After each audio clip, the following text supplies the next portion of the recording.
Olá, tudo bem? O clima é de férias, mas a gente não para, né? Zona Sul em Movimento aqui com mais uma edição, na segunda etapa da nossa retrospectiva 2023. Esperamos que vocês gostem do que vão assistir, de forma resumida, mas é importante lembrar de pessoas e instituições que fazem pelo desenvolvimento social e econômico da nossa região. Então, vamos lá.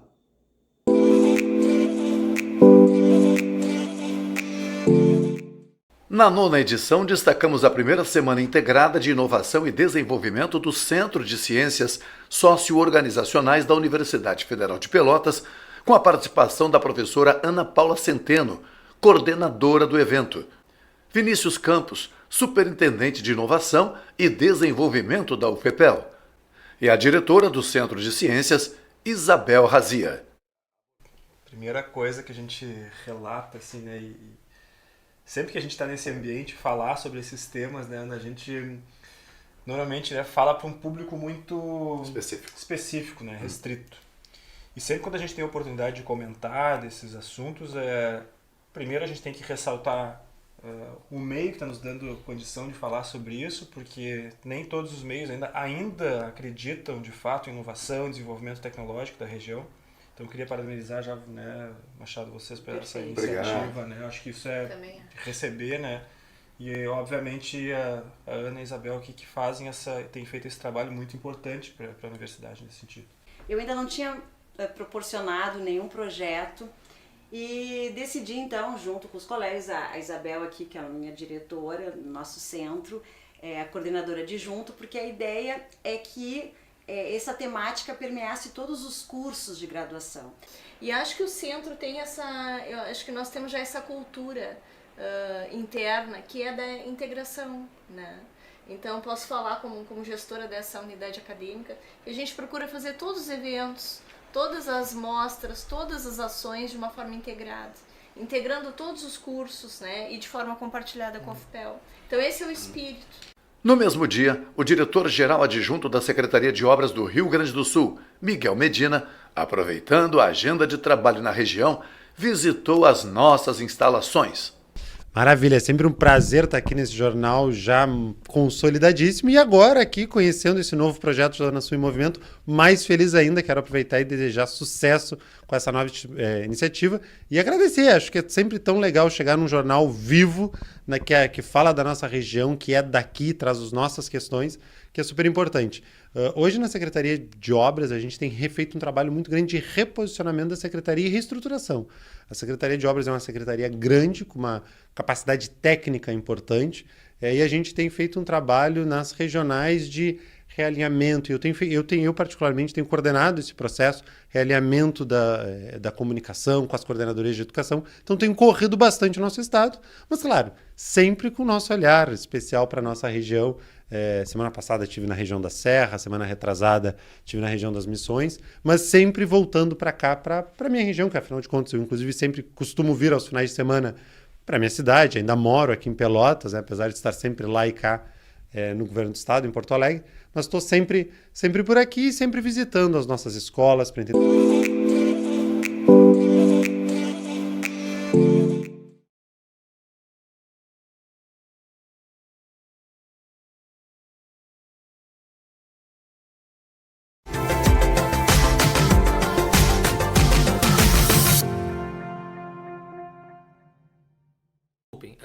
No 10º programa, a conversa foi com o secretário de Cultura e Esporte da cidade do Rio Grande, Luiz Henrique Drevnovics. Então, a partir da Lei Aldir Blanc, a gente pôde entender como é que funciona o mapa cultural da cidade, digamos assim, do município, mas não exatamente de quais são os artistas, mas de quais os artistas que hoje estão acessando a esses editais. Porque a gente também não pode deixar de perceber que existe uma classe artística que muitas vezes não acessa os editais. Ela não acredita naqueles recursos, ela às vezes não sabe como fazer, como participar de um edital. O artista, às vezes, ele é muito isso, né? Ele faz a sua arte e ele não está muito por dentro desses aspectos legais, mas que são muito importantes que ele se qualifique para isso, porque cada vez mais esses recursos vão vir através de editais.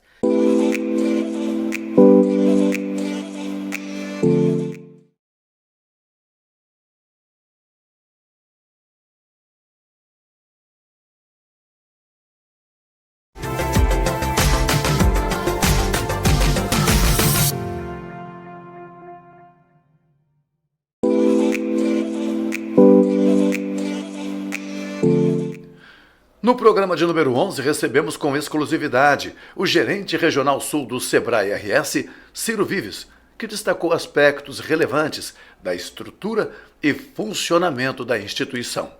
Ser empreendedor não necessariamente implica em tu ser um empresário ou tu ter uma empresa. Isso a gente tenta desmistificar, Sim. porque há uma confusão muito grande, né? Principalmente quando a gente fala em começar a educar desde cedo uma pessoa, e o Sebrae faz isso também na escola, apoia esse trabalho através de um programa de educação empreendedora, porque o tema empreendedorismo ele está necessariamente ligado, diretamente ligado a comportamento.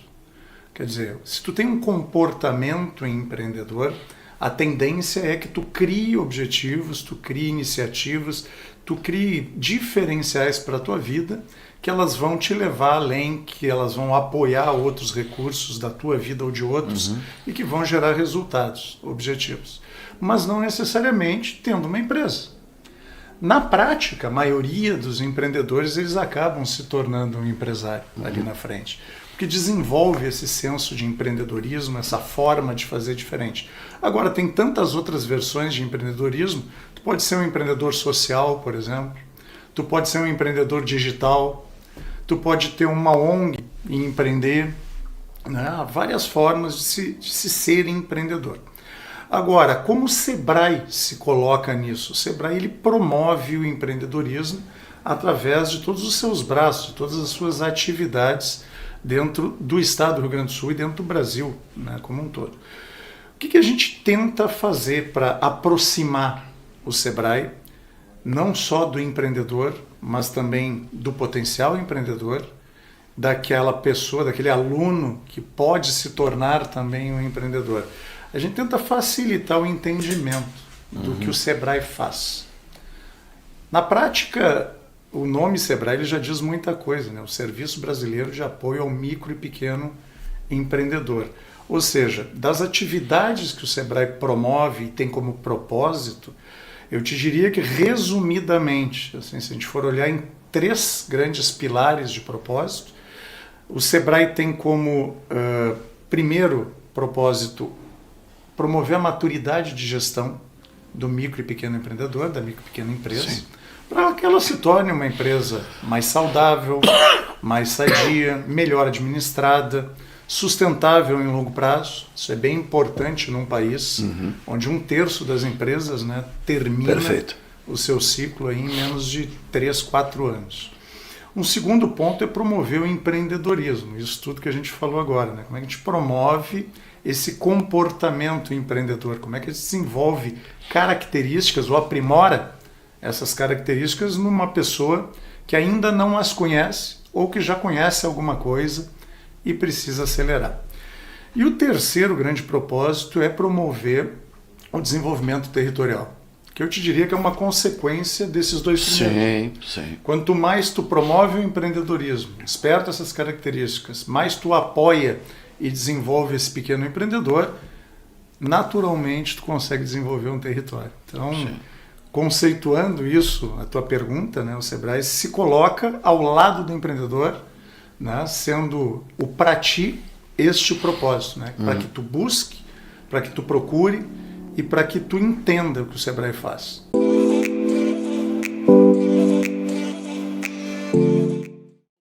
No programa seguinte, destacamos a nossa participação no 3º Festival de Inverno Lourenciano, junto à diretoria da Copar Pomerano. Quando nasce a Copar, quem é que teve a ideia? Que grupo foi esse que decidiu se organizar para ter uma atividade produtiva e buscar mercados também? A Copar, ela começa a existir efetivamente em 1992. Para ser mais exato, no dia 30 de maio de 1992. Mas este trabalho já começou nos anos 80, com a chegada do engenheiro agrônomo Elemar Voigan na nossa região. Ele, com amplo conhecimento lá do outro lado do estado onde ele nasceu, né, viu que aqui os nossos agricultores familiares, eles se sentiam muito abandonados, pouca coisa para eles fazerem. Então ele começou a criar algumas associações com nossos agricultores familiares, né? Então, nesse sentido, ele começou a criar e buscar algumas situações diferentes para que esse nosso agricultor ele tivesse mais oportunidade, pudesse ter um lugar onde colocar o seu produto, porque naquela época, no fim dos anos 80, começo dos anos 90, nós estávamos com a nossa agricultura familiar, vamos se dizer, quase falida, né?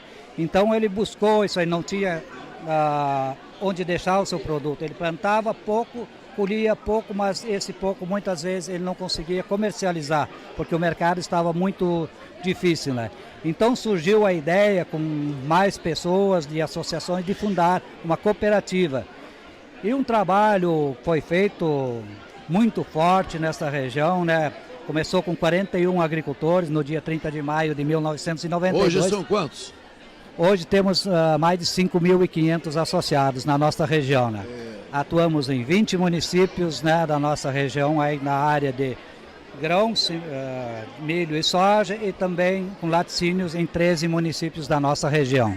Eu acho interessante, por curiosidade, dizer a quem nos acompanha que, graças a Deus, o Elemar está entre nós. Está vivo, atuante.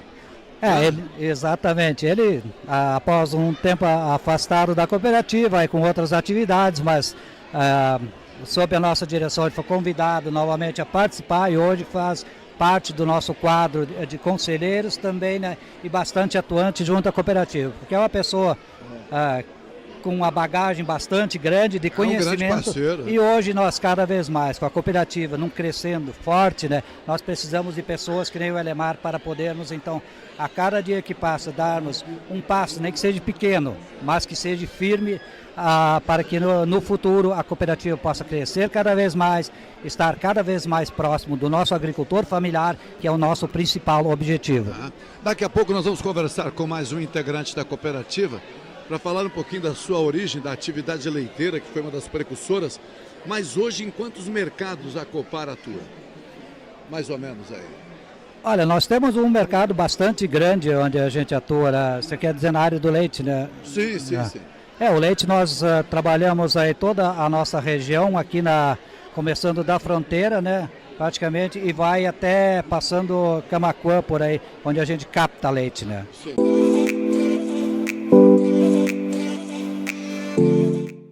Volto para continuar falando sobre a Copar nesta terceira edição do Festival de Inverno Lourenciano. Desta vez, Zilmar Caetano aqui comigo, ex-presidente e atual vice-presidente da cooperativa.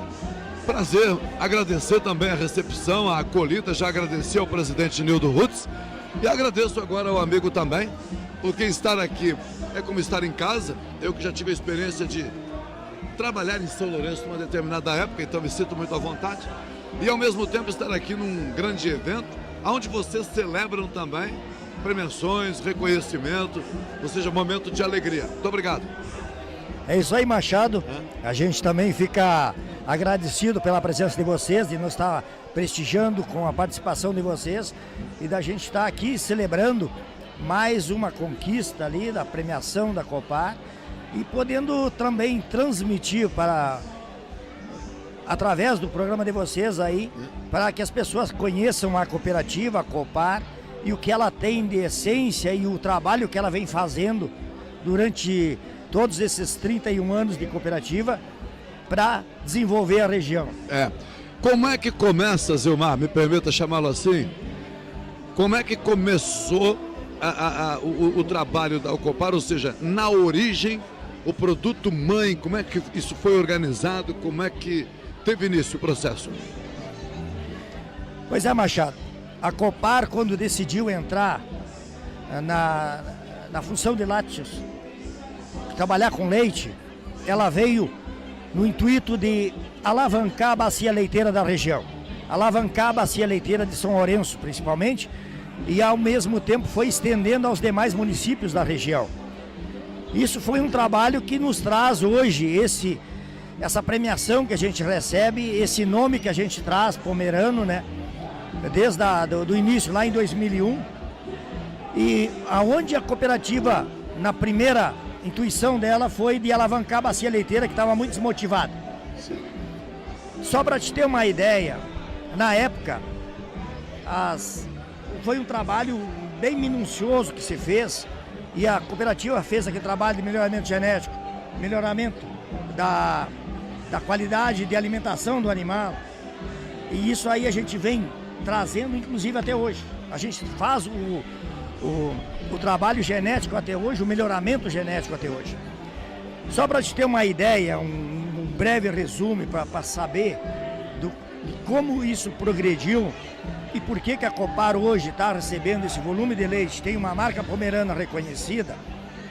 Lá em 2001, uma vaca que produzia 10 litros de leite era a top das top aqui na região.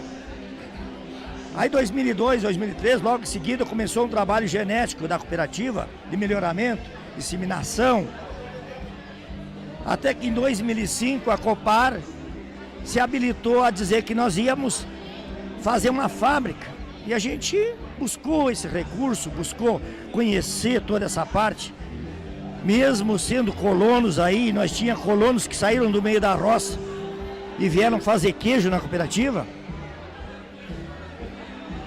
se habilitou e colocou a primeira indústria de laticínios lá na Boa Vista.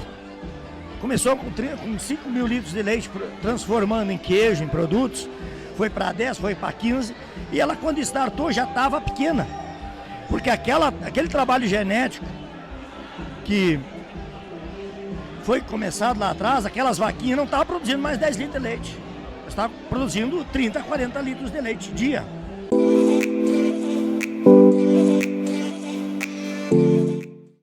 O Fábio é responsável, como já dissemos aqui, é o gerente das indústrias da Copar e vai nos ajudar então a saber um pouco mais sobre quais são os produtos hoje entregues pela Copar a partir do seu processo de industrialização.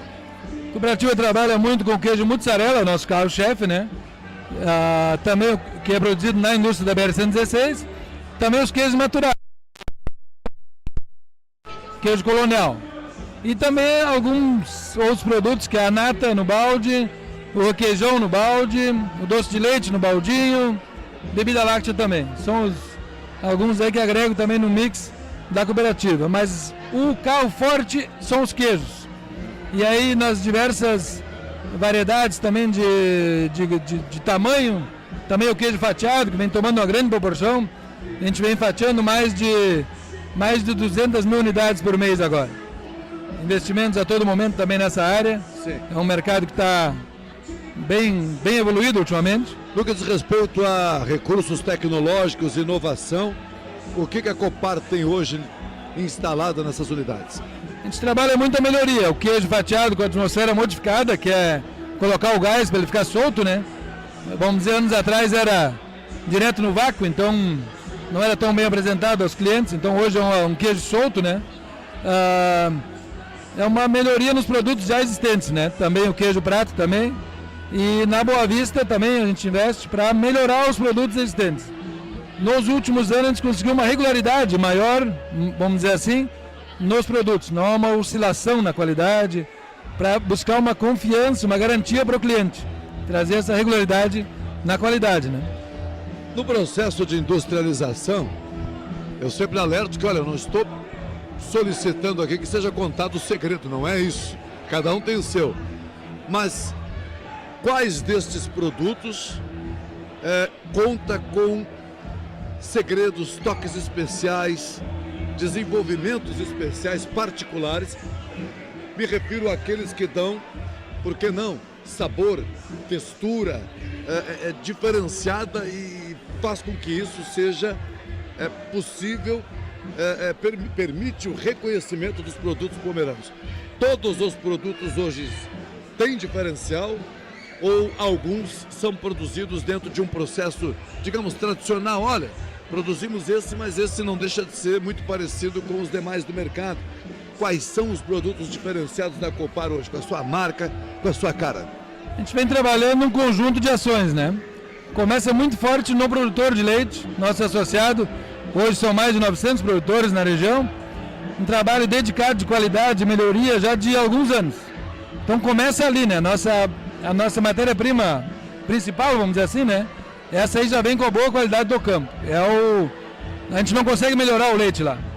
Entende? Se nós tivermos um leite ruim, não vai ter como fazer um queijo bom.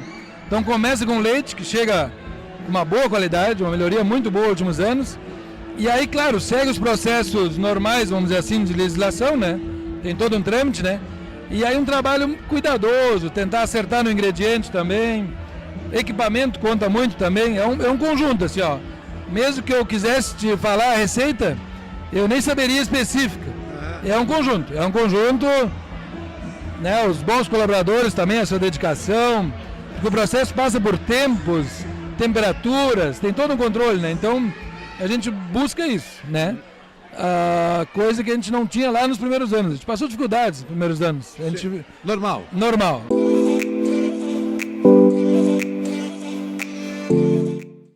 No Festival Lourenciano, também conversamos com o empresário Mahmoud Amer, presidente da ACI-CDL de São Lourenço do Sul. Atendidos, aliás, a meta, o número de visitantes que a gente estimamos sobre todos os 10 dias foram atendidos hoje, passou, então a gente já está atendindo. Parabéns! Obrigado. O pessoal está realizando muitos movimentos, as arenas de capacitação estão lotado, os movimentos culturais e sociais estão muito lotados nesse sentido, e estamos muito felizes que a gente está atendendo expectativas. Hoje é um dia chuvoso, ventoso, e está cheio, né? Como tu vê, a casa cheia. Então, isso é expectativa no momento de mudança de economia, no momento que todo mundo... Então, a gente é sempre otimistas nesse sentido. Então, batemos cara, vamos fazer turismo de inverno, vamos trabalhar, porque o Adilson sabe que aqui em São Lourenço, no verão é fácil, no inverno é difícil trazer isso aqui. Então, usamos esse tipo de evento ao integrar todos os setores, cultura social, gastronomia, integração, para a gente conseguir movimentar a cidade desse época de ano, que é época de transição, época de movimento de baixa temporada, de baixa movimentação, transição entre em agosto sempre um movimento sempre abaixo, geralmente na São Lourenço. Na época também que tem feriado em São Lourenço, dia 10, que muita gente antigamente saía de São Lourenço para outras regiões. Então a gente lançamos essa ideia para a gente manter e trazer o pessoal de região sul do estado para São Lourenço, imigração ao contrário para nossa cidade, para a gente valorizar a economia da região e em geral. Presidente, Zona Sul em Movimento tem o propósito, foi inspirado justamente na nossa percepção, no sentido de que precisávamos ter um espaço jornalístico que se dedicasse à movimentação da economia, né, à valorização dos empreendimentos, e essa é a razão pela qual nós estamos aqui muito felizes também, para poder compartilhar o que acontece. E aí eu gostaria que o senhor fizesse uma avaliação dessa oportunidade que o evento está dando às pessoas de lazer, entretenimento, a oportunidade de negócios para quem empreende, mas também no sentido de trazer especialistas para falarem sobre economia, para falarem sobre cenário político, ou seja, uma forma de instruir, instrumentalizar, qualificar o seu público, de maneira que ele perceba que, olha, nós precisamos continuar mantendo esse empreendimento, porque ele não é apenas uma oportunidade de lazer, entretenimento e comercializar uma coisa ou outra, não, é muito mais do que isso. Como é que a ACI e a CDL avaliam nesse sentido?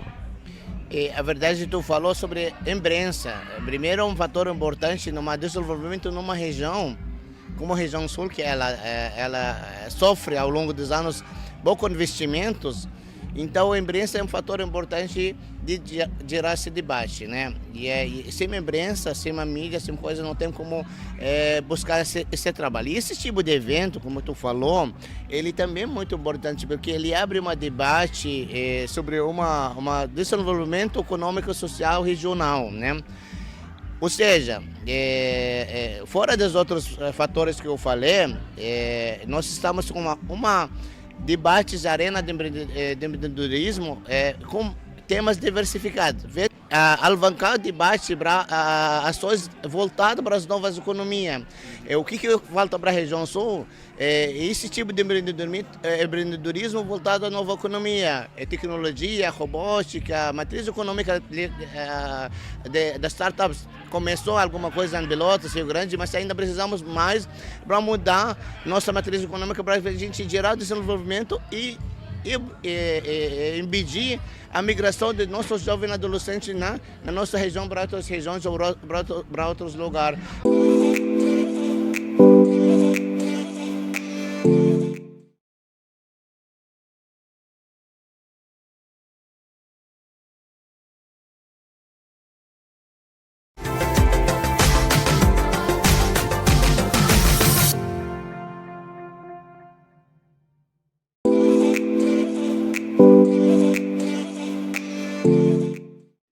De volta ao estúdio, no programa de número 13, acompanhamos a demonstração de preocupação com os hospitais filantrópicos de Pelotas, manifestada pelos dirigentes do Sindicato Médico do Rio Grande do Sul, Fernando Uberti e Marcelo Osclovites. Discutimos algumas estratégias e perspectivas e chegamos à conclusão, e provavelmente isso deve ser encaminhado nas próximas semanas, que nós vamos iniciar aqui um movimento de atuação articulada dessas instituições, um movimento liderado pelo Simers, a exemplo do que nós fizemos na frente estadual em defesa da Santa Casa de Rio Grande. Então, é uma frente estadual que envolva essas 4 instituições com natureza filantrópica. Obviamente que algumas têm peculiaridades, como o Hospital Espírita, porque tem um enfoque maior na assistência psiquiátrica, mas existem muitas semelhanças nesse processo, porque, como eu disse, eles são resultado desse modelo disfuncional de repasses financeiros que penaliza a população e os profissionais de saúde. Então, nas próximas semanas, nós devemos ter novidades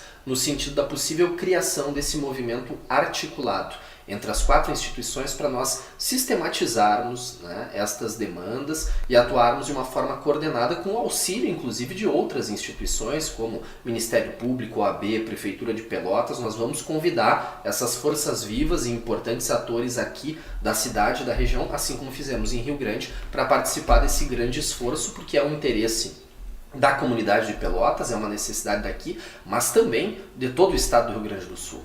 Porque nós sabemos que a Santa Casa de Pelotas, que o Hospital Espírita de Pelotas atendem pacientes das mais variadas cidades e regiões. Então essa é uma pauta da sociedade gaúcha e o Simers não pode se ausentar da sua responsabilidade. Sendo um sindicato, doutor Marcelo, e no caso particular de o senhor estar em Pelotas, por exemplo, que questões poderiam ser destacadas agora que dizem respeito objetivamente no cotidiano do exercício médico profissional e que de certa forma poderá ser levada para essa grande pauta e é claro, e aí a tentativa de buscar a solução é fácil a provocar, é fácil, tem um caminho, tem um olhar cotidiano que permite dizer, isso pode ser melhor, isso pode ser diferente, isso pode... Como é que funciona esse olhar de vocês que estão com essa missão? O Sindicato Médico, de maneira geral, não só na região, já há muito tempo acompanha o panorama do setor da saúde. E nós temos um diagnóstico bastante preciso da situação dos hospitais do nosso estado. E, na verdade, nós já vínhamos há algum tempo acompanhando a situação dos hospitais, muito motivados pelas demandas que surgem dos médicos.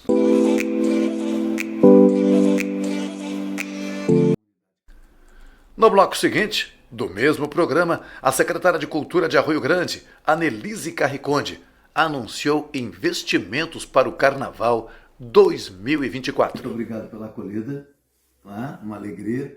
Eu gostaria que pudesse trazer para a gente um pouquinho dessa atividade, no sentido de que ela foi realizada agora porque havia necessidade de dar início ou cumprir mais uma etapa de processo da elaboração do encaminhamento do Carnaval de 2024. O que a Arroio Grande prepara para 2024? Pois é, Carlos, foi um prazer tu estares aqui conosco nessa noite e nós estamos sempre em atividade, sempre em contato né, com as nossas entidades carnavalescas, porque elas são o nosso patrimônio. Aqui de Arroio Grande, nada mais justo que na Semana do Patrimônio a gente venha falar sobre a história e trazer um pouco, né, do repertório que essas escolas, que essas agremiações e a importância delas dentro da nossa sociedade. Nós sabemos que muitas vezes as mudanças trazem, né, algumas durezas e alguns percalços. Então é sempre necessário essa conexão, né, e essa volta à realidade para a gente achar juntos, né, conseguirmos juntos, com diálogo, com debate e trazendo também olhares de fora para conseguir reconectar todo esse povo, né, com esse movimento cultural que é tão forte, tão importante, não só para Arroio Grande, mas para toda a nossa região sul também. É importante registrar aqui que durante a conversa, a secretária Annelise aqui colocou de forma muito adequada que, apesar da necessidade imperiosa, né, do capital, do investimento financeiro para a realização do carnaval, há a necessidade também de se observar a repercussão do carnaval na vida cotidiana da cidade. O carnaval, que é uma festividade que permite, né, a alegria, a folia, e isto é positivo para a nossa saúde, para o convívio social, né? Para que nós entendamos também que o carnaval colabora com a economia da localidade, portanto não é um investimento, como poderíamos dizer assim, sem rumo, a fundo perdido, no sentido de gastar o dinheiro público, até porque esse dinheiro é dos carnavalescos também. Dá para dizer que esse processo começa de uma forma diferenciada, começa a andar agora e quem sabe já tenhamos alguma repercussão para 2024 nesse sentido? Eu tenho certeza, Carlos, que inclusive a partir desse encontro de hoje, dessas atitudes, a gente consiga se conectar de novo e estabelecer limites para essa dicotomia, né, que é a liberdade da manifestação cultural em detrimento do capital, né, daquela amarra que muitas vezes a questão econômica ela nos dá e a gente não consegue, né, sair desse imbróglio, né, que acontece para poder pular o carnaval, para poder fazer com que o carnaval venha na forma mais original. Então, é preciso achar essas fórmulas e, inclusive, para conseguir dialogar novamente com a comunidade e fazer com que isso naturalmente, né, retorne, dê um retorno social, né, de saúde, econômico inclusive, né, mas sob outra ótica, né, que foi o que a gente, e o Carlos tão divinamente fez isso hoje, né, nesse diálogo que fez conosco aqui. Bom. Bom, a reunião foi inspiradora, por isso que eu me saí muito bem, provavelmente, isso é verdade. Muito obrigado pela acolhida. Eu ia perguntar sobre o investimento para o carnaval do ano que vem, mas eu sei que tem algumas questões estratégicas. Pode adiantar? Podemos, sim. Então, para encerrar, o investimento para 2024, como é que ficou resolvido? Pois até agora, né, o fomento, né, para as entidades carnavalescas, repassado anualmente para a Liga das Escolas de Samba, era de R$145 mil. A partir de 2024, então, nós vamos passar a receber R$250 mil.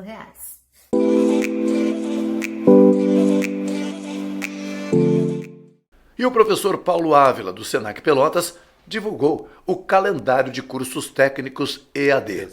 Há quanto tempo já, Paulo, nessa atividade junto ao Senac de uma forma geral, independente da coordenação nesse momento? Bom, eu comecei no Senac em 2000, no ano de 2000. Eu lembro, faz tempo. Isso, dando curso numa atividade chamada Brasil Empreendedor, a qual foi um programa do presidente Fernando Henrique Cardoso, porque naquela época, a cada 100 empresas, pesquisa do Sebrae, a cada 100 empresas que abriam no Brasil, 5 anos após, só 3 permaneciam abertas. Né? Então o governo resolveu fazer esse programa, ao qual eu entrei no Senac, fiquei até 2003, aí fui para outras instituições e retornei em 2016.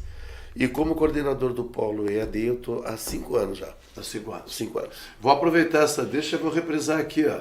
O Sebrae já foi para o Paulo Ávila um caminho exitoso. Agora o Sebrae é para ti, não perde a oportunidade. Exato.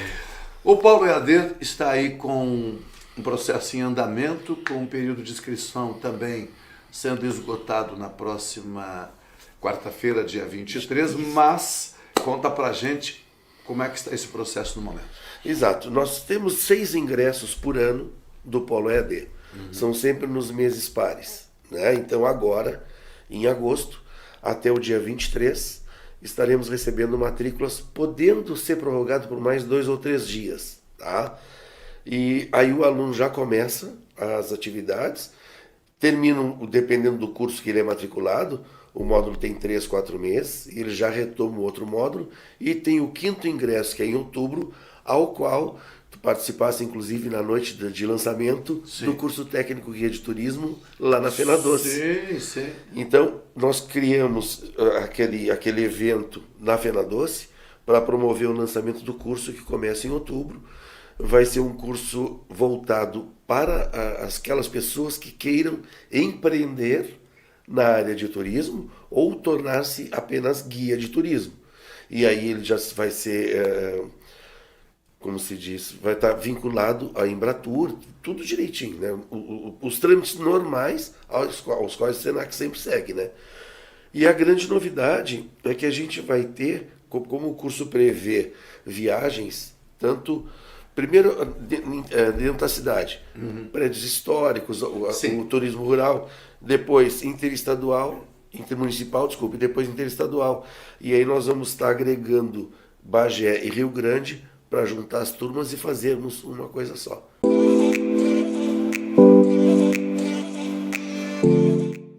Também apresentamos a entrevista dos presidentes do Sindicato Rural e da Associação Rural de Pelotas, Augusto Racier e Fernando Resteiner, respectivamente, sobre a realização da 97ª Expofeira de Pelotas. Obrigado ao Adilson, obrigado à equipe do Tradição pela participação mais uma vez, enriquece muito a nossa feira, a presença do Tradição aqui na nossa Expofeira. Eu vou dizer para vocês o seguinte: o que eu mais aprendi nesses anos aqui de associação rural é que a gente não faz nada sozinho. Tudo é construído a várias mãos, com várias pessoas pensando de maneira diferente. É pensando diferente que se constrói, né? Então hoje aqui está o Sindicato Rural de Pelotas, a Embrapa, Sindicato Rural, um representante da Federação da Agricultura do Estado do Rio Grande do Sul, a Embrapa, essa potência da pesquisa, que é o principal raiz do agronegócio, é a pesquisa. Essa semana eu participei da audiência pública na Câmara de Vereadores, né, em homenagem à Embrapa, e comentei que o agronegócio, a agropecuária como um todo, ela é feita de vários atores, tem muitas variáveis. Tem o pequeno, médio e grande produtor, tem as indústrias, tem as políticas públicas, tem o meio ambiente, e assim, entre várias todas. Agora, a pesquisa entra como um equilibrador dessas variáveis todas. Então a Embrapa não pode deixar de participar, de estar aqui conosco, até porque nós temos um produto que eu chamo aqui da Associação Rural, que é a Conferência Rural, que a gente traz do público estudantil para se aproximar do produtor rural e também dos institutos de pesquisa. Então a gente consegue congregar todos aqui em uma semana de palestras e vários cursos e muito bate-papo. E para nós é imprescindível, é vital a participação dessas instituições.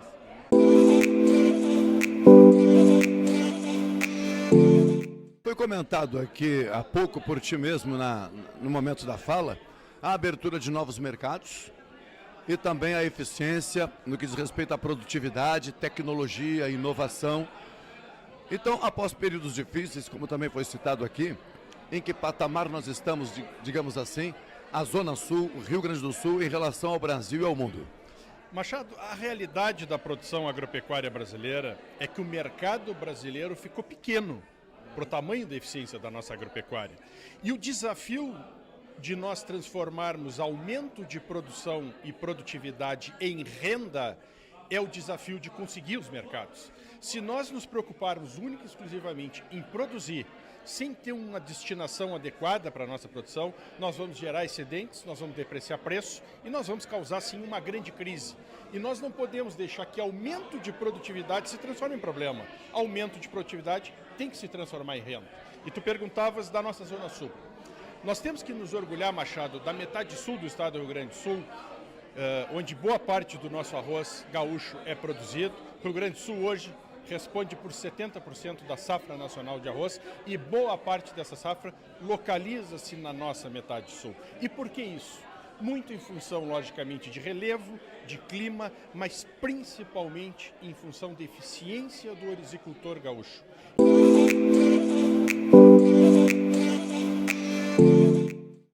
Gostaram? Se gostaram, estão convidados a assistir às próximas 2 edições, nas próximas 2 terças-feiras que temos aí pela frente. Prestigie Zona Sul em Movimento. Até mais!